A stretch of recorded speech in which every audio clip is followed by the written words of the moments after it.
ఎడారిలో సెలయేళ్ళు.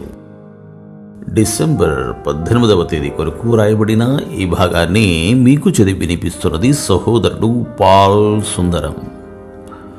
మనలను ప్రేమించిన వాని ద్వారా మనము వీటన్నిటిలో అత్యధిక విజయము పొందుచున్నాము.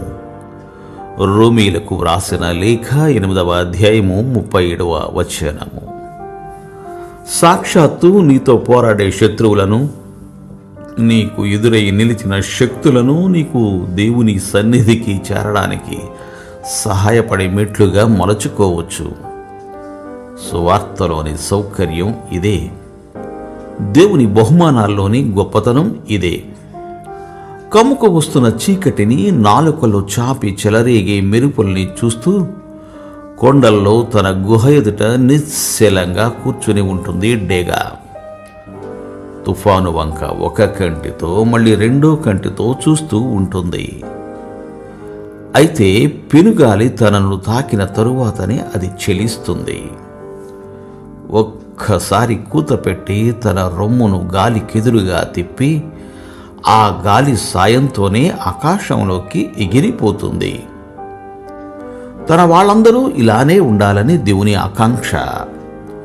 వాళ్ళంతా విజేతలై తుఫాను మేఘాలను తమకు రథాలుగా చేసుకోవాలని ఆయన కోరిక.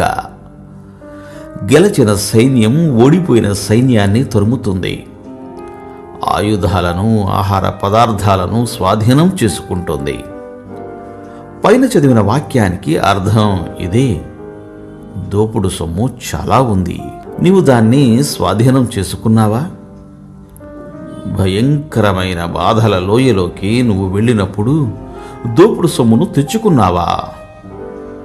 నీకు ఆ బలమైన గాయం తగిలినప్పుడు, నీ సమస్తము నాశనమైపోయిందని నీవనుకున్నప్పుడు ఆ స్థితిలో నుండి ఇంకా ధన్యజీవిగా బయటపడేటట్టు క్రీస్తులో నమ్మకముంచావా?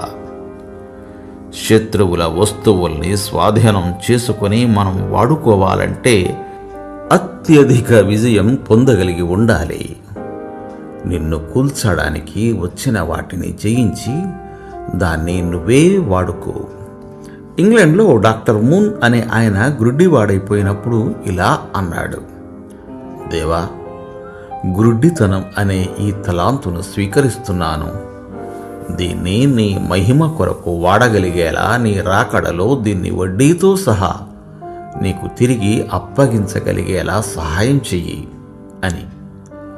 అప్పుడు దేవుడు గ్రుడ్డివాడ కోసం మూన్ అక్షరమాలను కనిపెట్టగలిగే తెలివిని ఆయనకిచ్చాడు. దీని ద్వారా ఎందరో చూపులేని వాళ్ళు దేవుని వాక్యాన్ని చదవగలిగారు. చాలామంది రక్షణ పొందారు. దేవుడు పౌలుకున్న ముళ్ళును తీసేయలేదు, అంతకంటే ఎక్కువ మేలే చేశాడు. ఆ ముళ్ళును వంచి పౌలుకు లోబడేలా చేశాడు. సింహాసనాలు చేసిన సేవ కంటే ముళ్ళు చేసిన సేవ శ్రేష్టమైనది. దేవుడు మిమ్ము దీవించుగాక. ఆమెన్.